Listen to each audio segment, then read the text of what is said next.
And we're on air. Okay. All right. Well, we can start here. Question 1, which of the following is not correct? The inflation rate is measured as the percentage change in a price index. I have B for that one there. AIB for that one too. Okay. If the real interest rate is 6% and the price level is falling at a rate of 2%, what is the nominal interest rate? So to remind me, the price level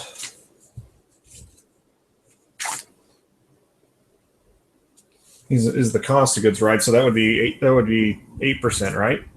Right. Yeah, I had 8% as well. From the early 80s through the 90s, the nominal interest rate fell because the Fed got inflation under control, fell because the Fed let inflation get out of control, rose because the Fed got inflation under control, or rose because the Fed let inflation get out of control. No, I put A for that one.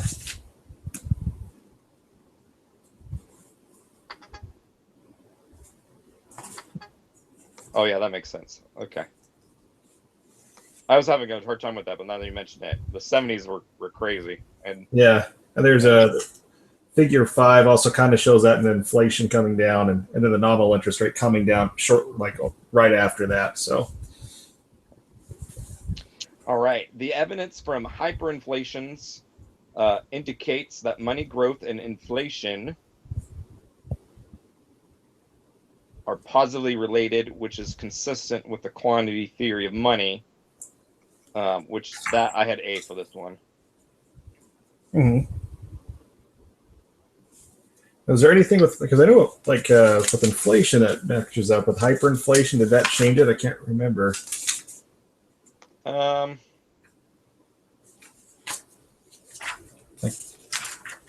think you're probably right. I was just trying to remember off the top of my head. Yeah, I was trying to see where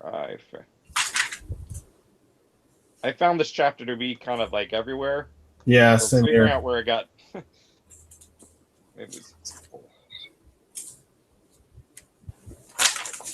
Hyperinflation specifically on that, is it? Well,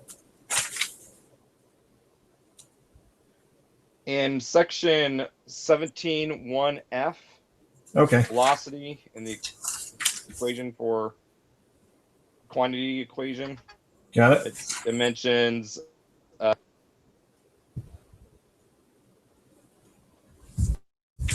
I lose you? It mentions hyperinflations are interesting in part because the changes in the money supply are large. And then blah, blah, blah. Oh, the data on hyperinflation shows a clear link between quantity of money and the price level. Yeah. Okay, that's it. Gotcha. Yeah. Okay, so A for that one? Okay. Question 5, if the CPI rises, the number of dollars needed to buy a representative basket of goods, I had B for this, increases, and so the value of money falls. Yeah, I think that's what I had there too. Yeah. Okay. Question 6, on the graph, money supply represents the money supply and MD represents money demanded. The usual quantities are measured along the axis. Which of the following events could explain a shift of the money supply curve from MS1 to MS2? And I think when we look at that, we see that the money supply increases. Yeah. And so I had C for this one. An open market purchase of bonds by the Federal Reserve.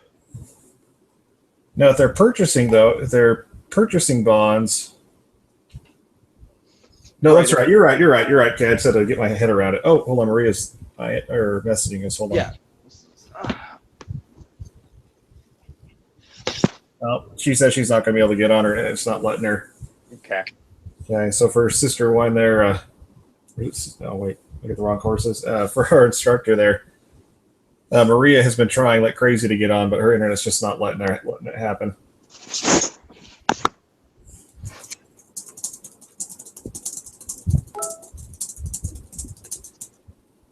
Oh, Ben just messaged me and his internet's still having problems.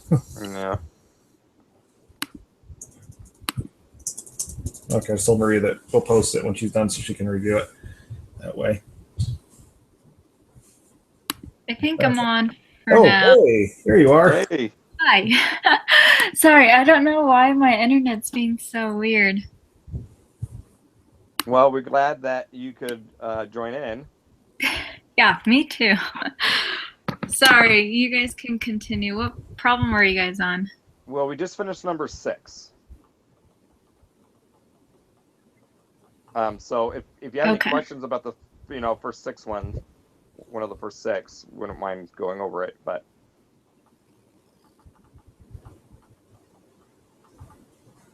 otherwise we will keep on going.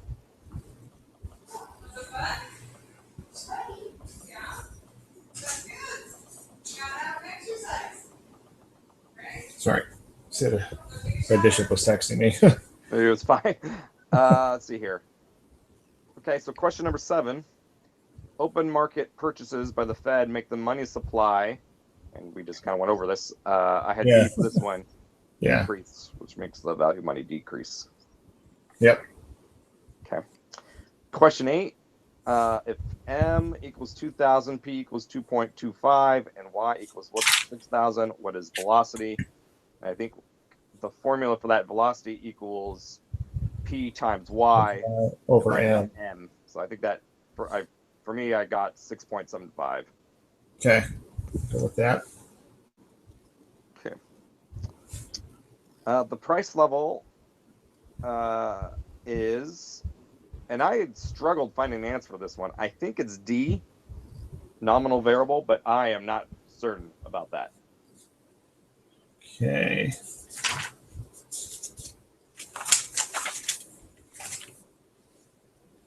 What was the nominal? I'm trying to remember. I remember reading about the nominal variable, but I couldn't remember what it was about. Well, a nominal change is, something Split, yeah.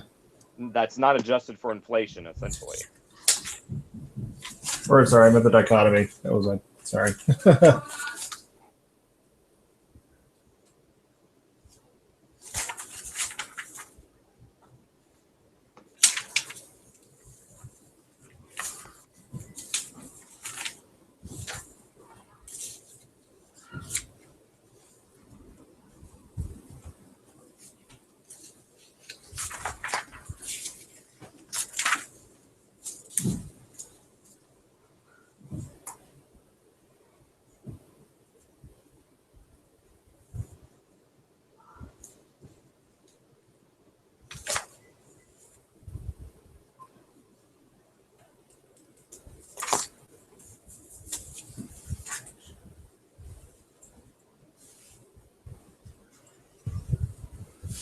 Okay. And you had D on that one, right? I did. But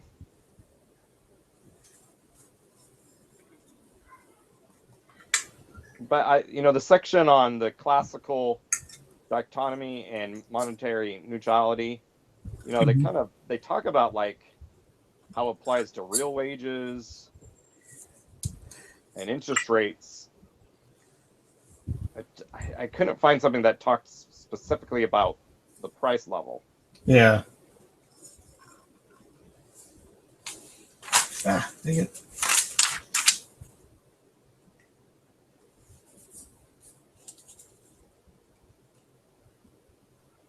But according to monetary neutrality, changes in the supply of money affect nominal variables, but not real ones. And so since price level deals with the supply or the value of money, my educated guess is that it's D, that it's a nominal variable. Yeah. But I'll agree with that. That makes sense. And the other ones aren't necessarily making sense either with that. It's either B or D, but no, as we talked about, I think it's probably D. okay, so based on the quantity equation, if M equals 100, V equals 3, and Y equals 150, then P equals, and I got 2 for this. Okay. I hadn't done the formula on that, so that works. So we'll roll with that. Okay. You want to take the second half here? Yeah. Suppose the United States unexpectedly decided to pay off its debt by printing new money. Which of the following would happen? People who held money would feel poorer. Prices would rise. People who had lent money at a fixed interest rate would feel poorer. So A and B definitely make sense. People who lent money. Okay, that's all the above then, right? Yeah, I had all the above. Yeah. Okay, number 12. Under the assumption of the Fisher effect and monetary neutrality, if the money supply growth rate falls, if the money supply growth rate falls, then A, both the nominal and real interest rate fall. B, neither the nominal nor the real interest rate fall. Or C, the nominal interest rate falls, but the real interest rate does not. D, the real interest rate falls, but the nominal interest rate does not.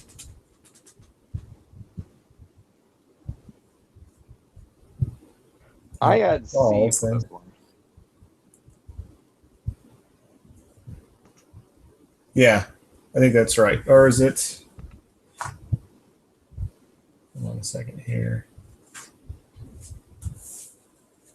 So the Fisher effect, it says, according to the principle of monetary neutrality, an increase in the rate of money growth raises the rate of inflation, but does not affect any real variable.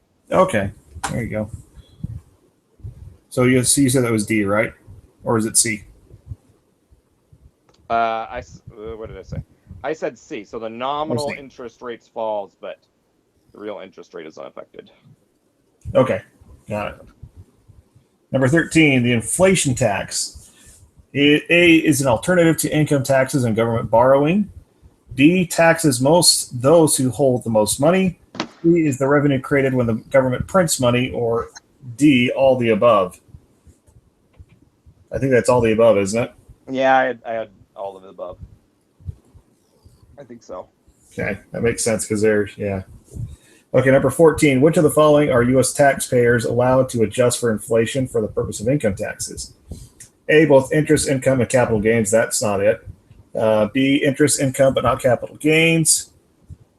C, capital gains but not interest income. D, neither interest income nor capital gains. I believe it's D on that one, isn't it? Well, this is as far as I got. I'm not sure for this one.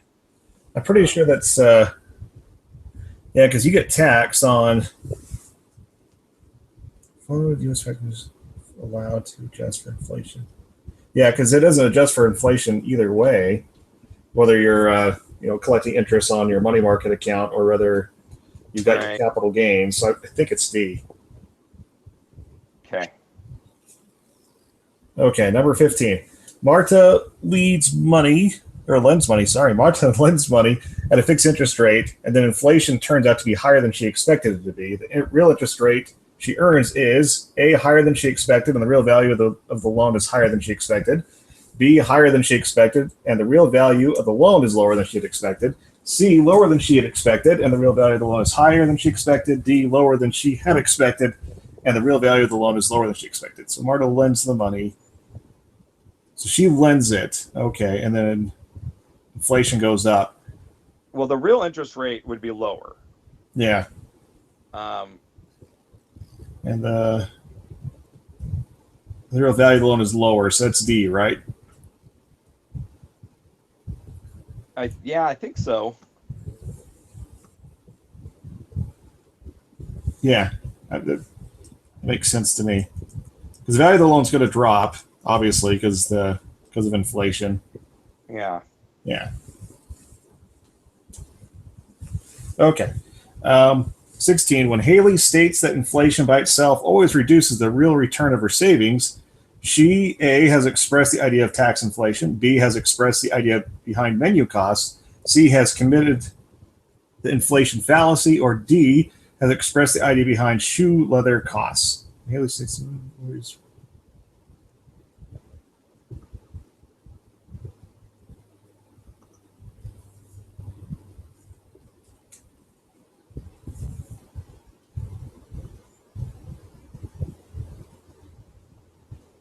That'd be A. Oh, that's not it.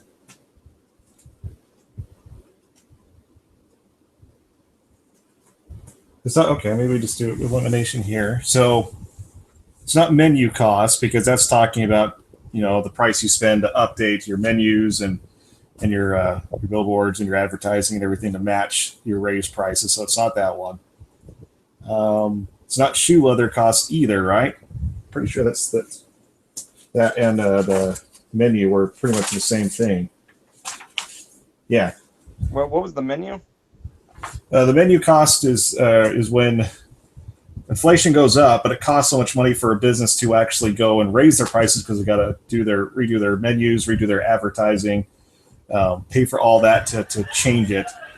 That's what menu cost is. Shoe leather cost would be the idea, if I remember correctly, that you're not going to you're going to the bank more frequently to get your money out because you're not getting as much from it. Right. So I don't think either one of those are it.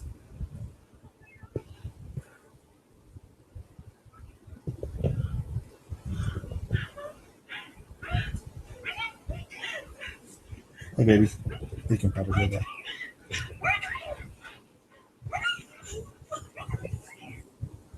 Thank you, sweetheart. Yeah. Hold on, let's go and look here. It's not inflation taxes, that's revenue. Inflation tax is the revenue the government raises by creating money, so it's not inflation tax either. So that would be the inflation fallacy then?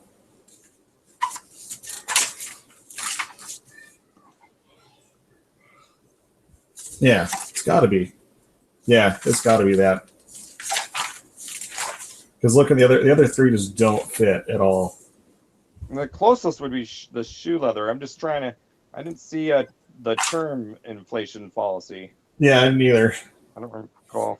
And shoe leather says, there's a specific definition, says the resource is wasted when inflation encourages people to reduce their money holdings.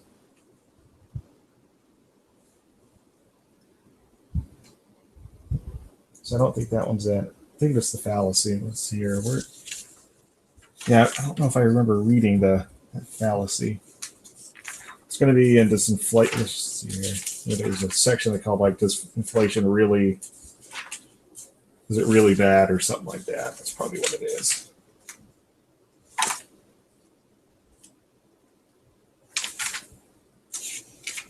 Okay, here we go. Oh wait, 17.2a. Maybe. 17.2a. The following in purchasing power, the inflation fallacy. Okay.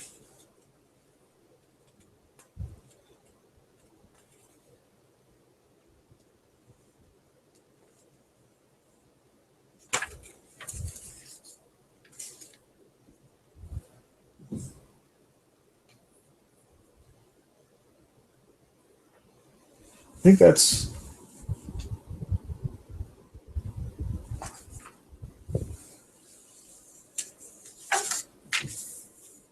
I think that's got to be it, right?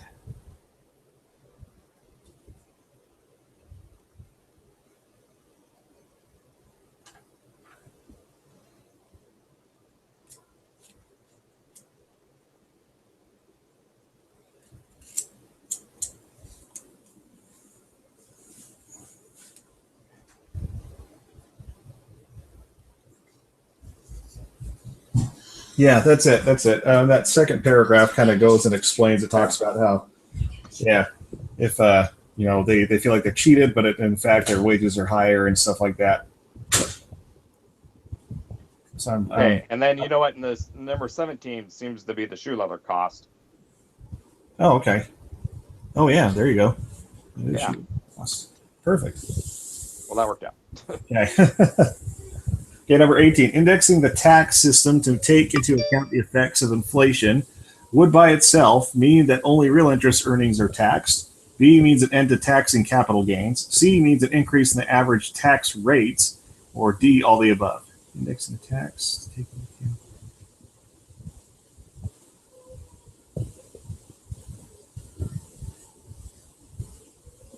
We were reading about that where they were talking about it. I don't remember them saying specifically on that. Oh, I just wrote the page.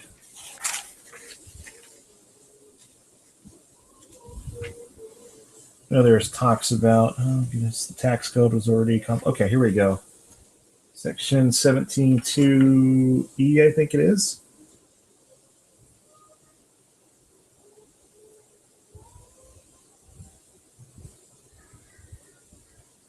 Yeah, that's what they're talking about, capital gains.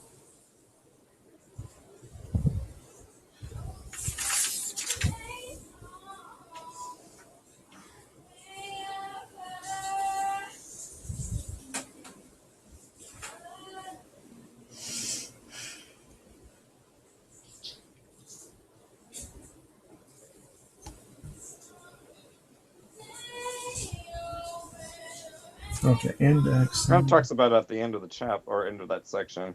Yeah.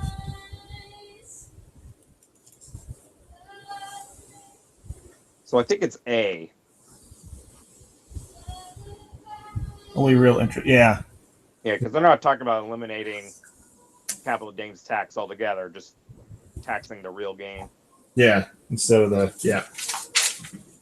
Okay, so A. 19. During the last tax year, you lent money at a nominal rate of 6%. An actual inflation was 1%, but people had been expecting 1.5. This difference between the actual and expected inflation, A, transferred wealth from the borrower to you and caused your after-tax real interest rate to be 0.5% points higher than what you'd expected. B, transferred wealth from the borrower to you and caused your after-tax real interest rate to be more than 0.5% percentage points higher than you had expected. C, transferred wealth from you to the borrower and caused your after-tax real interest rate to be 0.05. Oh, they're all real interest rates. 0.05 lower than what you had expected, or transferred wealth from you to the borrower and caused your after-tax real interest rate to be more than 0.5 percentage points lower than you had expected. Okay, let's see here. 6%. Actually, it was 1. People expect 1.5. So it went less than expected. I think that helps it helps us because we're the ones who borrowed, right? Because they're expecting inflation to go up more. Well, we're the lenders. Right. And so it would have been good for us. Right. Yes, I agree. Yeah. So transferred wealth from the borrower to us. So we're either A or B. Yeah, so we're either A or B. Let's see here, and cause your after-tax real interest rate to be 0.5 higher. It'd be lower. So it'd be B then, right? Oh, wait, hold on a second.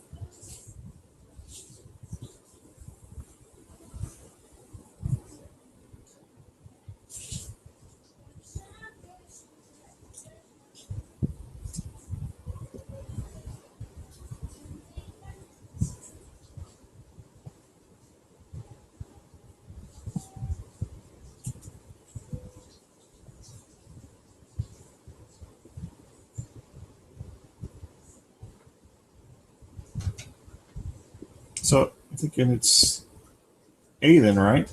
Because A is just 0.5 percentage points higher than expected, and then B is more than 0.5 percentage points higher than what you expected.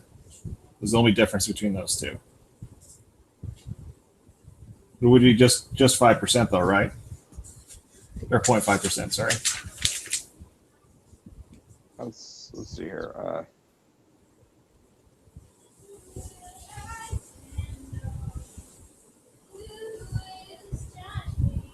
Yeah, I think A. Okay. Number 20, in order to maintain stable prices, a central bank must maintain low interest rates. A, maintain low interest rates. B, keep unemployment low. C, tightly control the money supply. Or D, sell index bonds. I think it's C on that one, right? Yeah. I think that would be C. Yeah.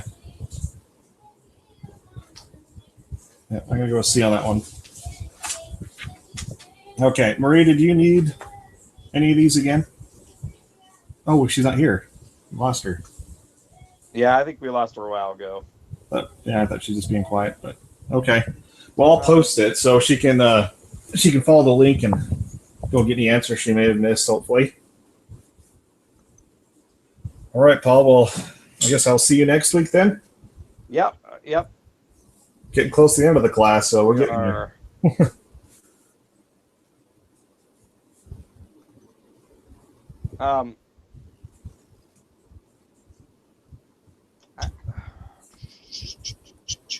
You know, that last 120, could it be D possibly? Let's see here. Selling bonds that were indexed towards inflation. That would be a help, that's for sure. But they're not going to sell though under all circumstances because they're not going to sell. Yeah. But, Yeah. yeah, that's true too. Okay. All right. Oh, yeah. In fact, in the conclusion, it says to maintain stable prices, the central bank must maintain strict control over the money supply. Okay. There we go. Perfect. Cool. Well, I will see you next week then, Paul. Yeah, we'll see you next week. Thanks. Hey, bye. Bye.